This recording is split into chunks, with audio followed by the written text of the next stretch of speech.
Hi guys, welcome back. So already previous mini వ్లాగ్లో చూపించాను కదా నేను దివాళీ ముందు రోజు ప్రిపరేషన్స్ ఎలా ఉన్నాయో.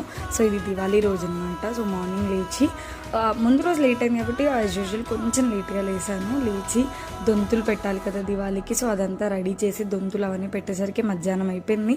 ఇంకా మధ్యాహ్నం లంచ్ చేసి ఈ మధ్య అందరూ బయట ఫ్లాస్తో ముగ్గులు వేస్తున్నారు కదా. సో నాకు అస్సలు రావు ముగ్గులు, ఏదో ట్రై చేద్దాము అని అలా ట్రై చేసి అత్తయ్య ఆ కుండ లాంటి దీపాలు ఆర్డర్ పెట్టారు ఆన్లైన్లో. సో అవి పెట్టేసి ఇంక దెన్ రెడీ అయిపోయాను. నేను చేసేటప్పుడు అనిల్ వచ్చాడు, అక్కడే పిక్స్ దిగుదాము అంటే నాకు అసలు రెడీ అయిన తర్వాత పిక్స్ కూడా దిగలేదు, మర్చిపోయాను నేను. సో ఇంకట్లా రెడీ అయిపోయి కిందికి వెళ్ళిపోయాను నేను. ఆ రోజు ఏంటో అనుకోకుండా రెండు పింక్ వేసుకున్నాను, పొద్దున పింక్ వేసుకున్నాను, మళ్ళీ ఈవినింగ్ కూడా పింక్ సారీ కట్టుకున్నా. సో ఇంకట్లా రెడీ అయిపోయి కిందికి వెళ్ళిపోయి పూజ అయిపోయింది. పూజ అయిపోయిన తర్వాత యాజ్ యూజువల్ దివాళీ అంటే క్రాకర్స్ లేకపోతే ఎట్లా. సో అట్లా కొద్దిసేపు క్రాకర్స్ కాల్ చేసి కొన్ని ఫొటోస్ దిగేసి పైకి వచ్చి డిన్నర్ చేసాము. మీరు మీ దివాళీ ఎలా